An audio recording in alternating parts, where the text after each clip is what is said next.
As your Neato stopped working, it just shows a dim green light, like here, refuses to come on, and basically you can't get any life out of it. Well, here in this video we show a temporary fix just to get it working a few times, and more importantly the permanent fix to bring it back to life so that it always turns on. And the other benefit seems to be that the permanent fix improves its vision such that it's much more reliable at finding its docking station and parking itself. So it's like bringing it back to a new state again. Come to the permanent fix in a minute. So first the temporary fix, and that is to do a reboot of the machine many times, and eventually it'll come back into operation again.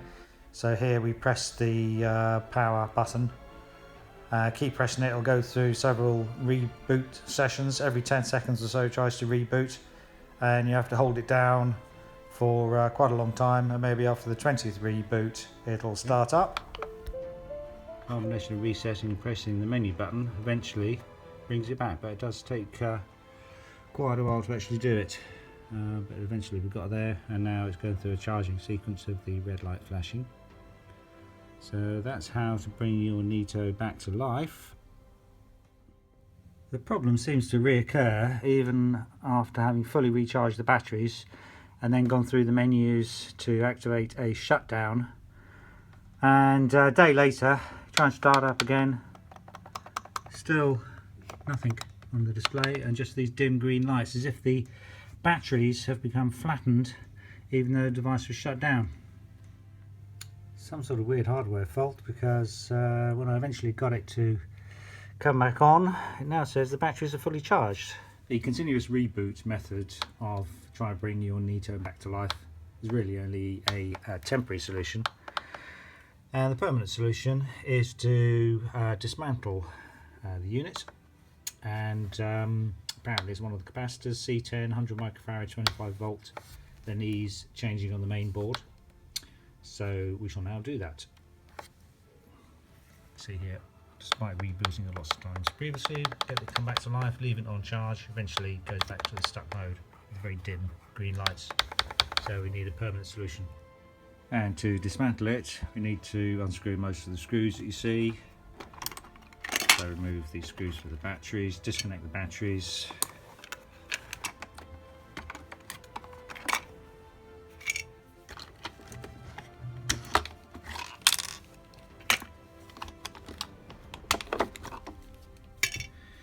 And remove the brush cover by pushing back on these little clips here, and then the brush cover comes off out of the way like so. Then we need to undo these 4 screws and all these screws around the edge like so, and we need to break these little seals here, just a bit of tape over a hole so that you can get into undo the screw in there as well. There we go. And also a good time to remove and clean up the brush, so keep these plastic end pieces intact as well. But that side, clean up all the hairs from that later. And also take the wheels and motors out by just pulling up from one side and levering the rod out from the other side like so, off the clip, and that allows then easier access to the plug and one of the remaining screws. I'll do the same this side as well.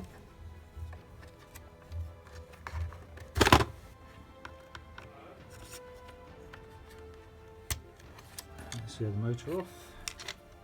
Then we undo these screws here, and the front or back cover can also come off, and the 2 more screws here to be undone. Pull off the connector and undo the charging connector, and the motor will also lift out and can be unplugged like so. And there's a screw here to be undone. Take out the dust bag and undo these 2 screws. There are also some hidden screws in this location which have to be removed. So you should have your Neato looking like this, and then with all the screws undone, you should then be able to remove this piece of plastic, and you look out underneath to see if any cables are snagging, and there is only one which can be unplugged from either end. So to make things easy, we'll do it from the board end. So that's just been pulled out and unplugged, and there we have access to the main circuit board. We have one connector here. You could either leave that connected or unplug it. I think we'll just leave that connected for the moment. And then we need to search around for the faulty component, and there is C10, which is apparently the faulty capacitor, which fixes the not powering on fault. And so we're going to have to get to the main circuit board off, and so we need to unscrew the laser scanner, probably unplug a lot of the stuff, so useful to take a picture so you know where all the connectors go back again, and then unscrew the screws from the main circuit board to remove the circuit board. So these connectors are clipped in place with little clips on the end. Just zoom in, focus that. So useful to get a little screwdriver down just to lever off that little bit of plastic at both sides to unhook the clip. Pull up on the socket at the same time as you're unhooking, and then you should be able to lever off the clip like so, and that applies to all of them. So you should have it looking like this now. The screws taken out, we can then hopefully remove the circuit board, and we can then get access to the rear to desolder the various capacitors or capacitor that is faulty. The main one being C10 apparently, which is this one here, held in by these two little solder joints, are relatively easy to undo. I think there are maybe quite a few of those particular capacitors, around 25. Oh, let's just zoom in on that. Yep, so it is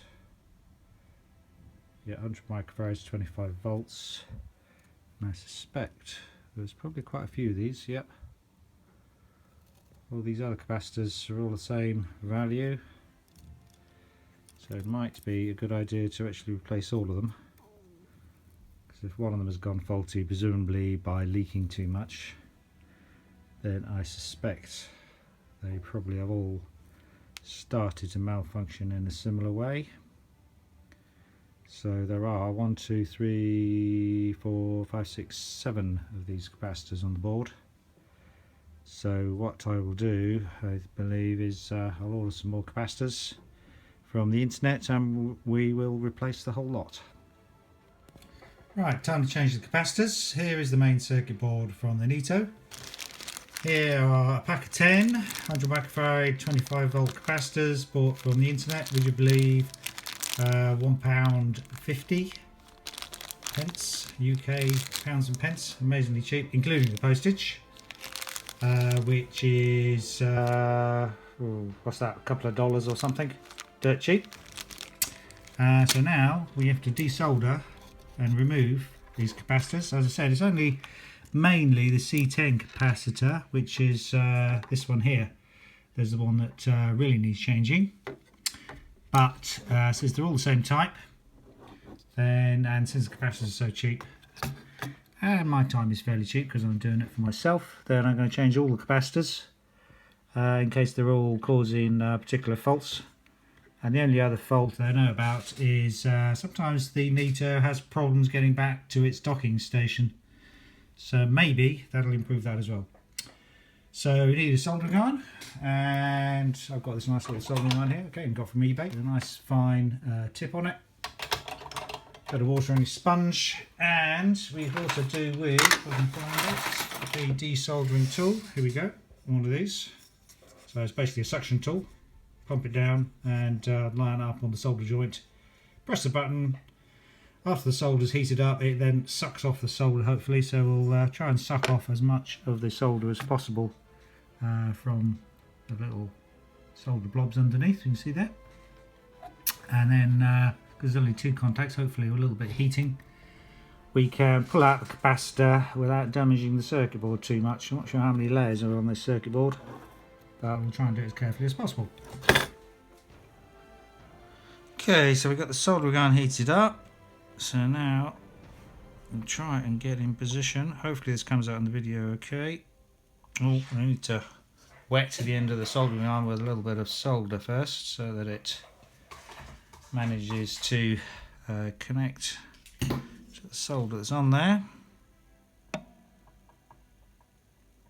This is probably lead-free solder, so it's quite a high temperature at which it melts. So it's actually having a little bit of difficulty desoldering. Well, not particularly beautifully done, but we'll try that again. And I think what we might have to do, if the solder's not going to come off very easily, is simply try and might have to simply try and maneuver the capacitor out. That doesn't remove a huge amount of the solder, so what we'll now try and do is heat both of the joints at the same time.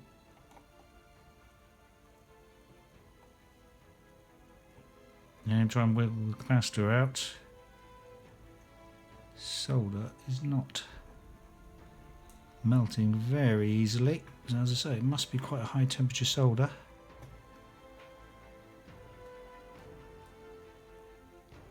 There we go. So that's the capacitor out, and now I've got to try and clean up this board a little bit because now it's a little bit messy. So that side is okay. So we could try and suck the solder off from around the holes again.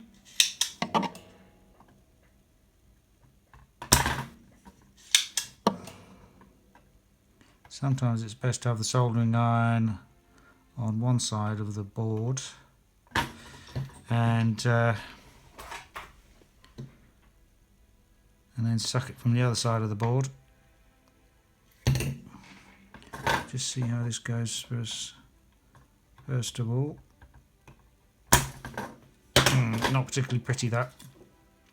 Right, what we'll try to do now is get one of these capacitors, trim them, and try and poke it through gently.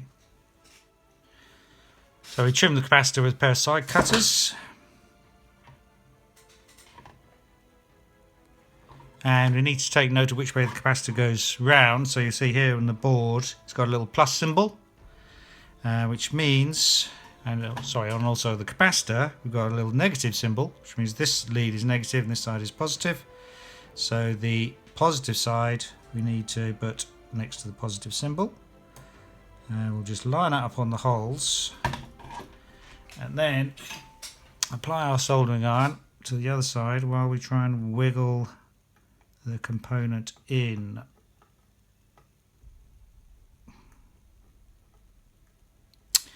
My soldering iron is not behaving itself very well today, and it's maybe a little bit mucky. Try a bit more solder on it. Also, my hand is weirdly a little bit shaky today. There's also lead-free solder.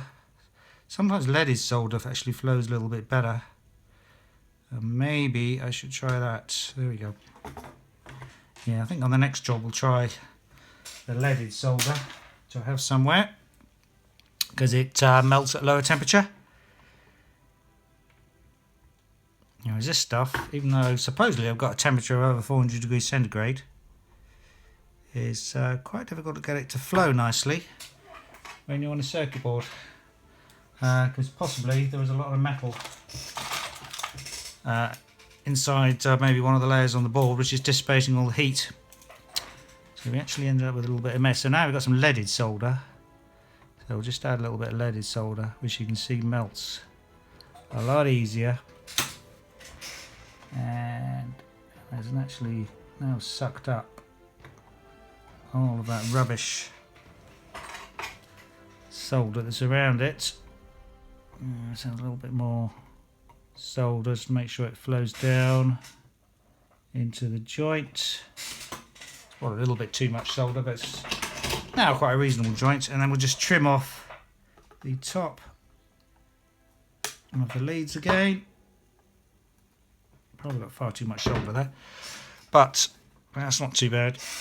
And then the capacitor is sitting in the right place, positive in the right place, and we haven't got any solder going anywhere that we don't want it to go. It's just run a little tool around there, clear off any little bits of solder, and I think that is C10 now actually completed. Okay, so I just trimmed that a little bit more and cleaned up the solder a little bit more. So there's a bit of a neater joint. It's useful to have one of these lights and magnifying glasses when, let's just zoom out and work on these sort of things. You can get a much better view of the joint. Check it afterwards, make sure you haven't got any blobs of solder, particularly shorting the capacitor connections to anything else. So then we use the same method to go around and change the other capacitors. These other ones, 1, 2, 3, 4, 5, 6 others, and then we'll reassemble. And I think this time I actually add a bit of leaded solder onto the joints before I try and remove the capacitor. That'll make the solder a little bit more free running and hopefully melt at a lower temperature and therefore make the capacitor easier to remove. This leaded solder, by the way, you can still get it. I actually bought this from eBay. They don't tend to sell it in your normal electronic suppliers because the EU has tried to ban leaded solder for the fairly good reason that it does poison people. So having worked with this, make sure you clean your hands, don't go eating a sandwich afterwards, and check all of the joints after you have made them by zooming in with your phone or with a magnifying glass. So as you can see on that joint I've done earlier, you get quite a good view just by looking at it on your phone. You can even zoom in on your phone as well to check on the goodness of the joint. Not particularly pretty, but electrically good enough, that particular one we did earlier. So carry on like that. So let's just go over doing that one more time with this other capacitor.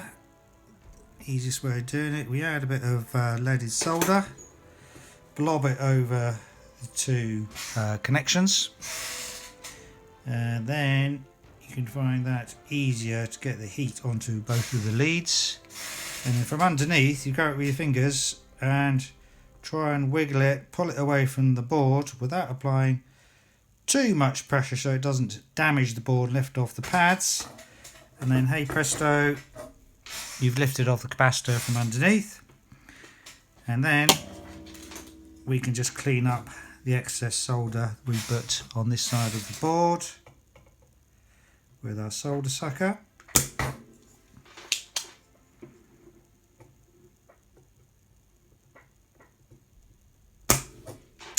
Like so. And then doing it that way round, you find that underneath the holes are pretty much undamaged, and you've also got a little recess in the hole through which you can start to poke the lead of the new capacitor. So like so, trim it, just get it lined up in the holes so it's poking through. Make sure we get the orientation right.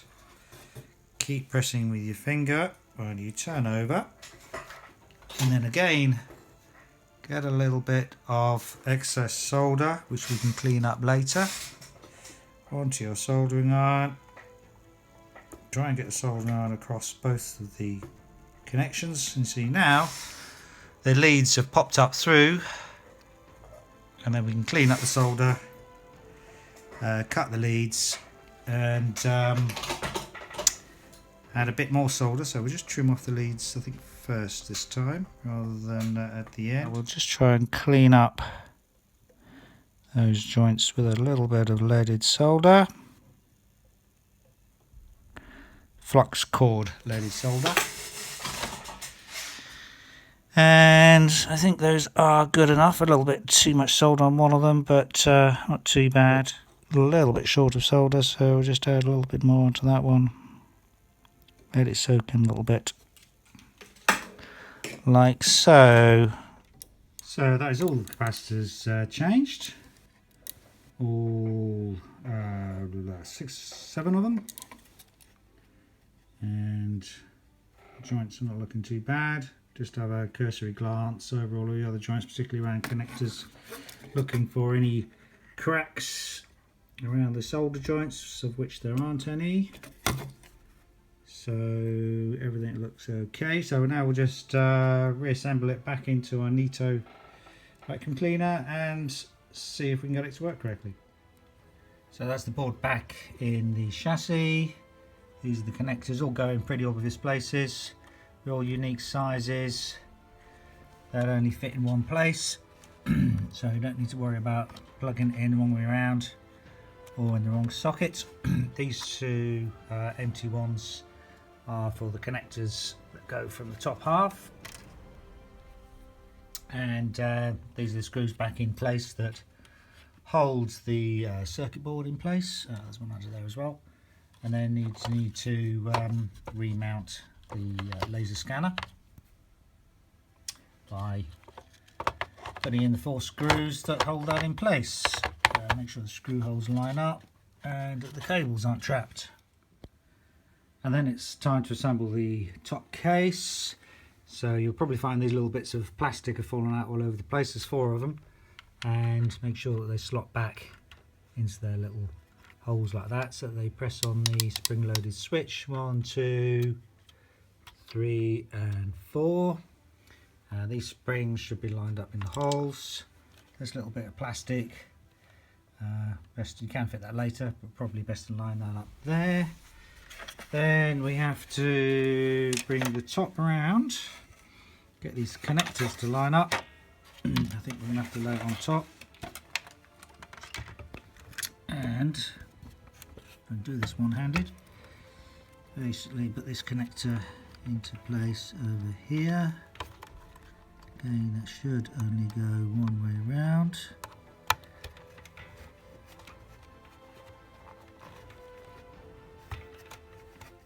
Like so. There we go. And again, if I could do this while holding the case, that would be good. Okay. One connector doesn't have a plug in it. That one there, that's fine.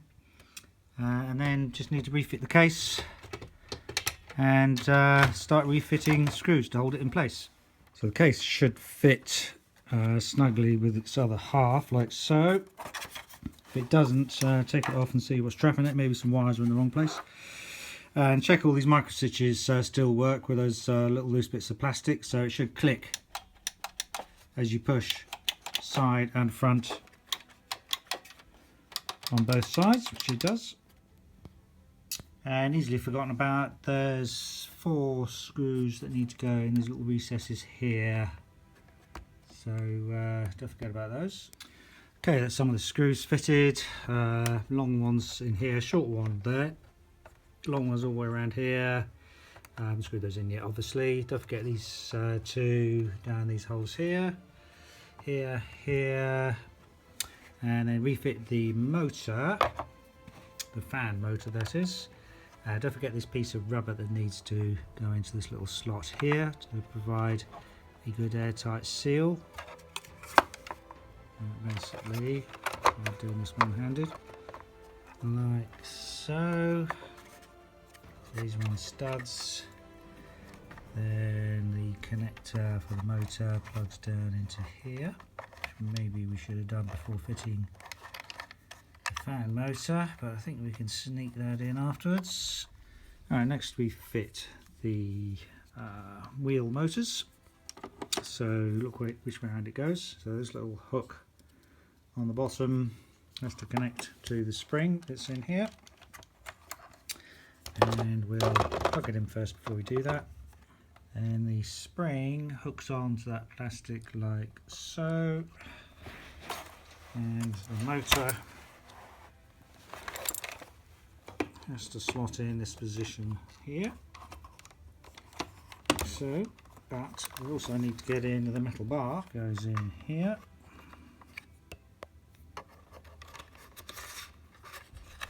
And we need to poke that into the side piece of plastic, like so.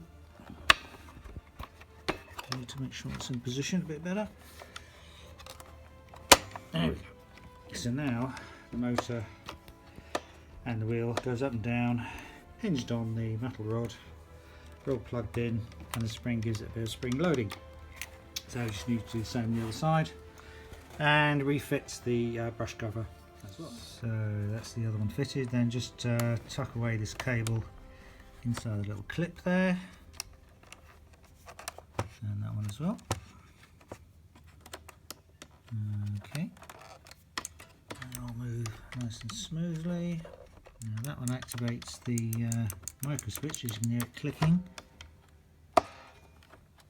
This one doesn't, so it's got a little bit squashed or something, so we just need to take that out and have a look. Okay, you just had to bend that piece of metal on the micro switch a little bit so that it now clicks. Hopefully you can hear that as the wheel goes up and down. So what's left? We've got to refit the batteries.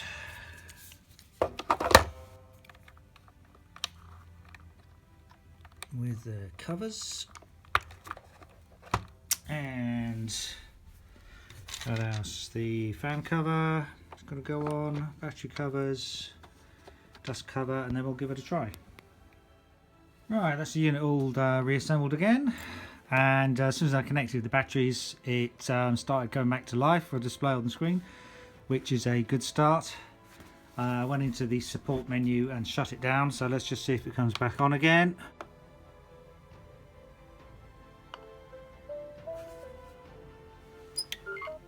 And there we go. The unit has come back to life. And here we are 4 days later, when ordinarily the Neato would have locked up by now and refused to come on. The green light is still on, fully strong. Doesn't seem to have frozen. Comes on straight away. And off she goes. One thing I also noticed is having changed all of the capacitors, let's just stop that a minute, is that its vision seems a lot better, whereas previously it would have trouble finding its docking station, and I did find the cleaning pattern was a little bit less regimented than I remember, but having changed all the capacitors, its pattern of cleaning seems a lot more logical, and it divides up the room into defined sections like it should do. And it went cleaning about 3 or 4 rooms, was at least probably 40 or 50 feet away in another room, managed to find its way all the way back to the charging station, correctly aligned itself, and backed up and charged itself successfully, which in the past very often it's had trouble doing that. So changing the capacitors, at least subjectively, does seem to have improved its vision as well, and has certainly stopped it from locking up. So good luck with yours, and that's the way to fix it and make sure that it always works. Thanks for watching. Cheers.